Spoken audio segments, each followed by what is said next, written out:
हाय मैत्रिणींनो, रुचिरा खव्यामध्ये तुमचं मनापासून स्वागत आहे. आज आपण करणार आहे चिली गार्लिक फ्लावर. झटपट होणारा संध्याकाळच्या नाश्त्यासाठी मुलांना आणि लहानांना मोठ्यांना पण आवडेल असा हा चिली गार्लिक फ्लावर आहे. झटपट होणारा एकदम चविष्ट असं लागणारा चिली गार्लिक फ्लावर आहे. आता आपण त्याच्यासाठी लागणारं साहित्य बघूया. हे आपण कॉर्नस्टार्च घेतलं आहे, ब्लॅक पेपर घेतलं आहे आणि हे तांदळाचं पीठ आहे आणि व्हिनेगर आहे आणि फ्लावर घेतले आपण हे आणि केचप आहे, सोया सॉस आहे आणि हिरवी मिरची लसूण बारीक असं हे पेस्ट करून घेतली आणि करायला ठेवलं आहे. आपण गरम पाण्यामध्ये फ्लावर ठेवले ते आपण आता काढून घेऊया आणि थंड करायला ठेवूया. कॉर्नस्टार्च आहे, त्याच्यात आपण थोडं पाणी टाकूया, जशी पेस्ट करून घेऊया कॉर्नस्टार्च. फ्लावर गरम पाण्यातनं काढून घेऊया. काढून घेते. याच्यात आपण तांदळाचं पीठ टाकूया. आता ब्लॅक पेपर टाकूया. त्याच्यात ब्लॅक पेपर टाकूया. चवीनुसार मीठ टाकूया. आता हे मिक्स करून घेऊया. हाताने पण करू शकता. आता हे पण तळून घेऊया.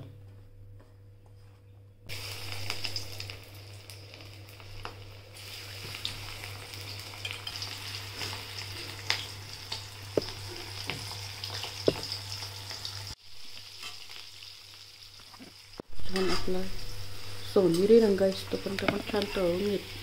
सगळ्या साईडने तळून घेऊया.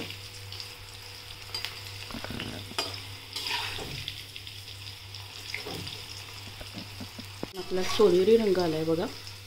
एकदम सगळ्या साईडने एकदम छान तळल्या गेले आहे. आपण काढू एका प्लेटमध्ये.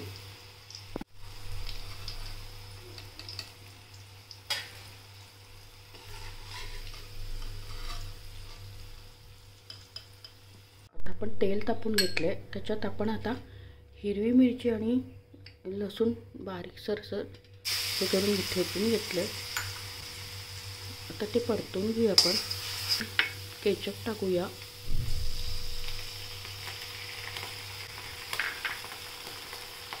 सोया सॉस टाकूया आणि व्हिनेगर टाकूया. छान हलवून घेऊया. आपण याच्यात कॉर्नस्टार्च आणि पाणी टाकून पेस्ट केली होती ती याच्यात टाकूया. कॉर्नस्टार्च आणि पाणी सगळं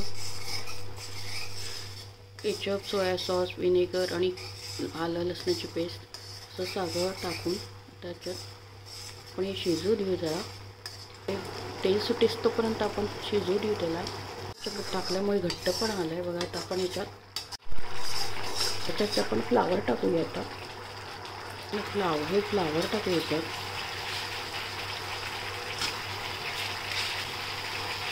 आणि आता परतून घेऊ त्याला. आता सगळं छान झालं आहे. कोरडं आपलं आता प्लेटमध्ये आपण सर्व करूया.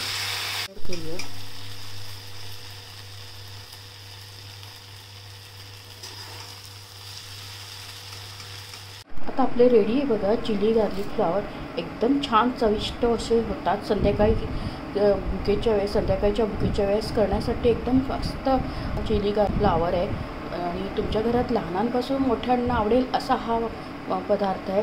तुम्ही नक्की करून बघा आणि आपल्या चॅनलला जास्तीत जास्त फ्रेंड सर्कलमध्ये शेअर करा आणि रेसिपी आवडल्यास प्लीज लाईक आणि सबस्क्राईब अवश्य करा. लवकरच घेऊया अशाच नवीन रेसिपीसोबत. तोपर्यंत मस्त खा, स्वस्त राहा, आनंदित राहा. मला सपोर्ट आणि प्रोत्साहन देत राहा. थँक्यू. धन्यवाद.